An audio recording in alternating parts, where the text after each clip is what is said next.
پچھلے دنوں جب میں نے Christopher Hitchens, Sam Harris, Richard Dawkins یعنی دا نیو ایتھیسٹ موومنٹ پر سیاسی تنقید کی تو کچھ لوگ میرے سے بڑے خفا ہو گئے. کچھ لوگوں نے کہا لو جی تیمور رحمان کا تو سافٹ ویئر اپڈیٹ ہو گیا, یہ اسلامک فنڈامنٹلسٹ کا اپولوجسٹ بن گیا, اس کے اندر کا مسلمان جاگ گیا. تو کچھ لوگوں نے کہا جی ہم آپ کی مجبوریاں سمجھ سکتے ہیں وغیرہ وغیرہ.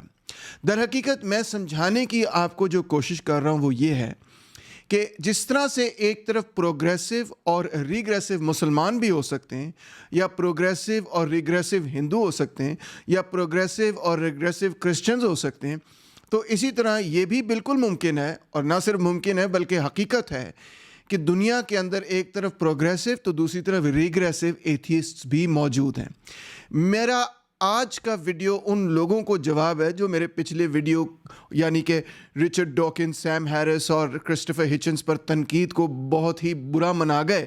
مگر میری ان سے التجا یہی ہے کہ میرا جواب آپ نے مکمل سننا ہے اور پھر اپنے کامنٹ ضرور لکھیے گا, کیونکہ جب آپ مکمل جواب نہیں سنتے تو پھر مجھے آپ کو صرف وہی باتیں سمجھانی پڑتی ہیں کہ میں نے در حقیقت کیا باتیں سمجھائی تھیں, جس کا کوئی فائدہ نہیں ہے.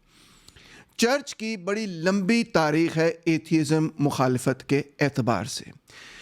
چند گزارشات آپ کے سامنے رکھوں گا. ویسے تو چرچ کی اپنی تاریخ کیونکہ 1500 سال 1800 سال پرانی ہے, تو لہٰذا 1800 سال کی مختلف کوٹیشنز تو آپ کے سامنے نہیں رکھوں گا, مگر 19 سینچری سے ہی شروع کرتے ہیں کہ پوپ لیو XIII کہتے ہیں to hold that there is no God or that men are not dependent on God is a certain and fatal evil, یعنی کہ ایتھیزم ایک بہت بڑا ایول ہے.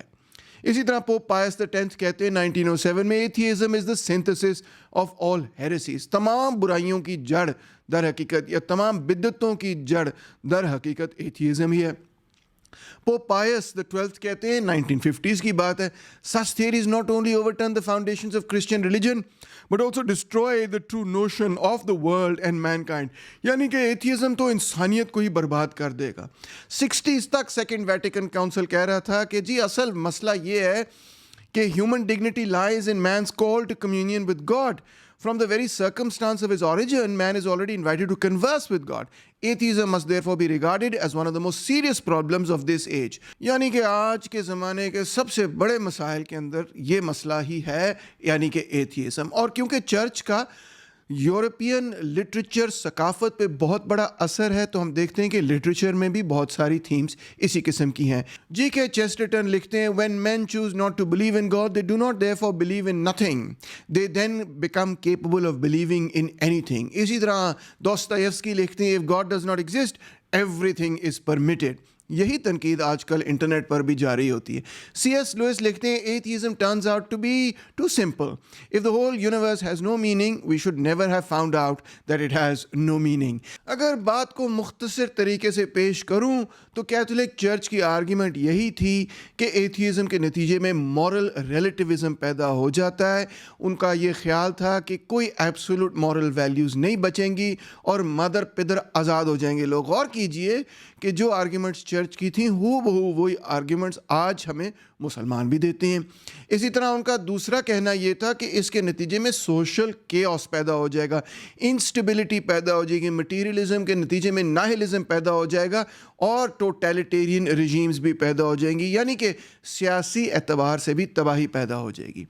جب ہم مختلف ایتھیسٹ فلاسفرز کو دیکھتے ہیں تاریخ میں تو آپ کو اس میں بہت ورائٹی نظر آئے گی. مثال طور پہ ایپیکیورس کا نام آپ نے سنا ہوگا جو گریک فلاسفر تھے. کنفیوشس کا نام آپ نے سنا ہوگا, میں پہلے ہی سمجھا چکا ہوں کہ کنفیوشس کوئی تھیولوجیکل تھنکر نہیں تھے. انفیکٹ ان کی تھنکنگ جو ہے وہ ایک فلاسفی کے زمرے میں یا ایون ایتھیسٹک ریلیجن کے زمرے میں آتی ہے. اسی طرح بدھا کا بھی ذکر کیا جا سکتا ہے. یورپین فلاسفی میں سے ڈیوڈ ہیوم، ڈینس ڈیڈیرو اور بیرن ڈے ہولباخ کا ذکر کیا جا سکتا ہے جو بیسکلی انلائٹنمنٹ تھاٹ کے ساتھ جڑے ہوئے تھے.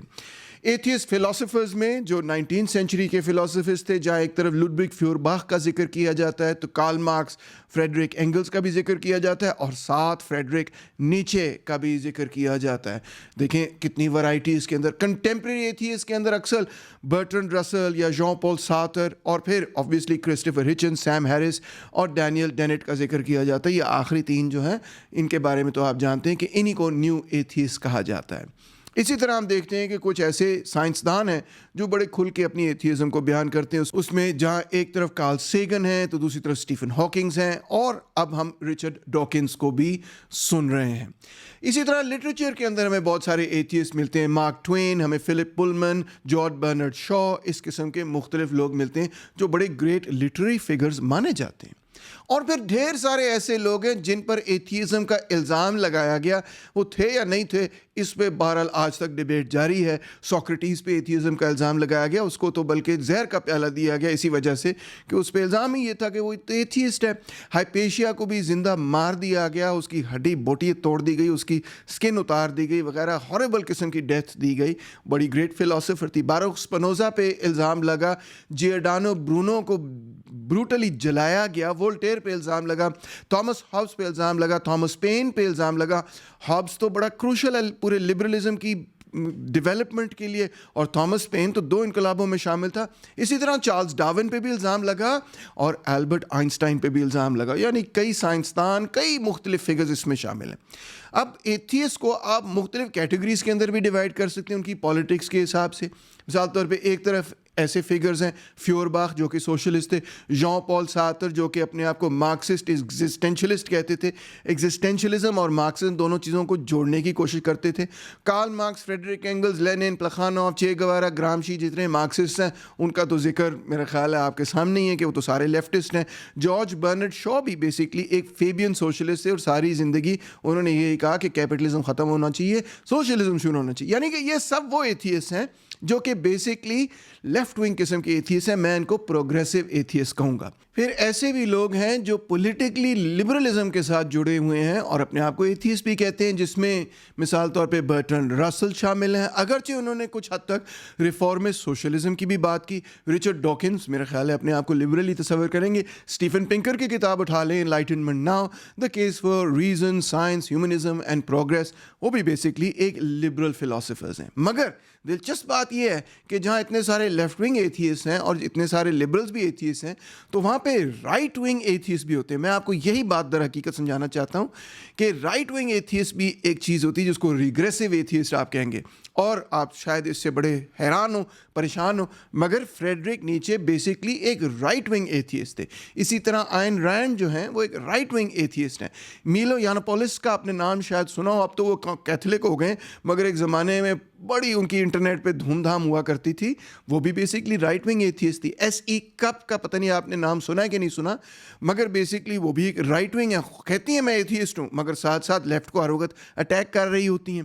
جیمز لنزی, چارلز مری وغیرہ, اس قسم کے کئی آپ کو ایتھیسٹس ویسٹرن سوسائٹیز میں مل جائیں گے جن کا political point of view right wing ہے.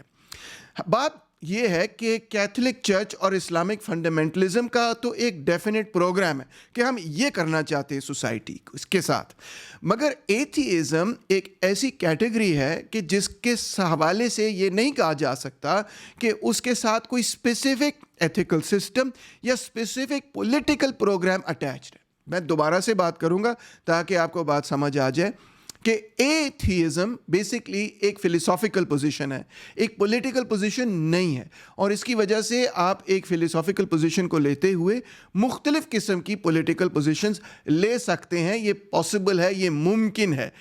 اب دیکھ لیں کہ جب ہم فلسفی سے پولیٹکس پہ آتے ہیں تو ہمیں یہ نظر آتا ہے کہ چیزیں کچھ کمپلیکیٹ ہو جاتی ہیں, چیزیں کچھ چینج ہو جاتی ہیں, کیونکہ جب آپ فلسفی کے میدان سے پولیٹکس کے میدان میں آئیں گے تو بہت ساری چیزوں میں ٹرانزیشن آئے گی, بہت ساری چیزوں میں تبدیلی آئے گی. ہو سکتا ہے کہ آپ تو فلسفی پہ غور ہی نہ کرتے ہیں اور صرف پولیٹکس کو دیکھتے ہو سکتا ہے فلسافیکلی ایک طرف انکلائنڈ ہے مگر پولیٹکلی دوسری طرف انکلائنڈ ہے. تو اس کا مطلب یہ ہے کہ جو کویسچن ہے تھیزم اور ایتھیزم کا, یہ بنیادی طور پہ ایک فلسافیکل ڈیبیٹ ہے. کچھ لوگ اس کو ایک سائنٹیفک ڈیبیٹ بنانا چاہتے ہیں, ایک فزکس کی ڈیبیٹ بنانا چاہتے ہیں, مگر اس کی تاریخ میں اگر اس کو دیکھا جائے تو یہ بنیادی طور پہ ایک فلسافیکل ڈیبیٹ رہی ہے. جبکہ یہ سوال کہ کون پروگریسو ہے, کون ریئیکشنری ہے, کون لیفٹسٹ ہے اور کون رائٹسٹ ہے, یہ ایک پولیٹیکل ڈیبیٹ ہے. اب سمجھنے کی بات یہ ہے کہ وہ لوگ جو ہو سکتا ہے فلسافیکلی الائنڈ ہے, ضروری نہیں کہ وہ پولیٹیکلی بھی الائنڈ ہے, اور اسی طرح ضروری نہیں کہ جو لوگ پولیٹیکلی الائنڈ ہیں وہ فلسافیکلی بھی الائنڈ ہو. مثال کے طور پہ بہت سارے لوگ یہ کہیں گے جو کہ لیفٹسٹ ہیں کہ سرمایہ داری نظام ایک استحصالی نظام ہے, مگر ضروری نہیں کہ وہ فلسافیکلی الائنڈ ہے اس کویسچن پہ کہ تھیزم اور ایتھیزم کی ڈیبیٹ پہ ان کا کیا موقف ہے. ہو سکتا ہے وہ اس پہ ان کا بڑا ڈفرینٹ موقف ہو. اسی طرح بہت سارے لوگ اس موقف پہ کمپلیٹلی الائنڈ ہیں کہ کیپٹلزم بڑی اچھی چیز ہے, مگر اس میں آپ کو تھیسٹک لوگ بھی مل جائیں گے اور ایتھیسٹک لوگ بھی مل جائیں گے. تو سمجھنے کی بات یہ ہے کہ جہاں پہ فلسافیکل الائنمنٹ ہو تو ضروری نہیں کہ وہاں پہ پولیٹیکل الائنمنٹ بھی موجود ہے, اور جہاں پہ پولیٹیکل الائنمنٹ ہو تو ضروری نہیں کہ وہاں پہ فلسافیکل الائنمنٹ بھی موجود ہے. آخر میں یہ کہنا چاہوں گا کہ وہ آرگیومنٹ جو کہ کیتھولک چرچ نے دی تھی وہ تو اب درست ثابت نہیں ہوئی. یعنی کہ اگر کوئی یہ کہے کہ جی چرچ کے ساتھ ہی جب آپ کی فلسافیکل الائنمنٹ ہوگی تب ہی آپ مورلی سپیریئر ہوں گے, تبھی آپ کی مورالٹی بالکل ٹھیک ہوگی, یا اسلامک فنڈامنٹلسٹ موومنٹ کے ساتھ جب آپ الائنڈ ہوں گے, جماعت اسلامی کے ساتھ آپ جڑے ہوں گے, تبھی آپ ایک نیک پاک بندے ہوں گے, ادروائز تو سارا کچھ تباہ و برباد ہو جائے گا. اس سے کسی کو اب اتفاق نہیں رہا ماں سوائے ان لوگوں کے جو ان پارٹیوں کے ساتھ یا چرچ کے ساتھ الائنڈ ہیں.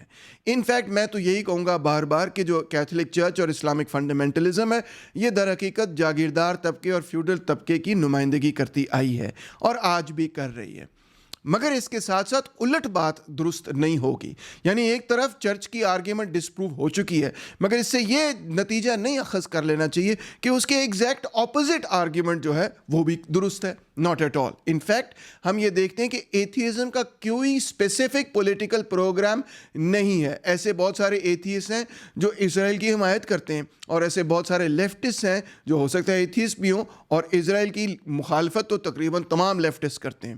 اس کا مطلب یہ ہے کہ ہاں انٹلیکچولی یہ پاسبل ہے کہ ایک رائٹ ونگ قسم کا ایتھیزم بھی پیدا ہو جائے. ان فیکٹ میں آپ کو یہ کہوں گا کہ نیچے کا ایتھیزم ایک رائٹ ونگ ایتھیزم تھا, این رائنڈ کا ایتھیزم ایک رائٹ ونگ قسم کا ایتھیزم ہے. ایسے لوگ جو کہ اپنے آپ کو ایتھیسٹ کہتے ہیں مگر آج کے فیرانوں کے ساتھ, آج کے ظلم و جبر کے نظام کے ساتھ, ایک سرمایہ دارانہ نظام کے ساتھ جڑے ہوئے ہیں, ان کو میں یہ نہیں کہوں گا کہ وہ پروگریسو ایتھیسٹ ہیں, بلکہ پروگریسو ایتھیسٹ وہی ہیں جو یہ کہتے ہیں کہ آج کا موجودہ نظام در حقیقت ایک بہت ہی غیر منصفانہ نظام ہے, اس کے اندر کوئی تبدیلی آنی چاہیے, امپیریلزم کو ختم ہونا چاہیے, کلاس ایکسپلائٹیشن کو ختم ہونا چاہیے, عورتوں کے خلاف جو سیکسزم اور پیٹریارکی ہوتی ہے اس کو ختم ہونا چاہیے, مائنورٹیز کے خلاف جو ظلم و جبر ہوتا ہے, جو ریسزم ہے, ان چیزوں کو ختم ہونا چاہیے. یہ لوگ ہوں گے جن کو میں پروگریسو کہوں گا. امید ہے کہ آپ کو بات سمجھ آ گئی ہوگی. بہت شکریہ.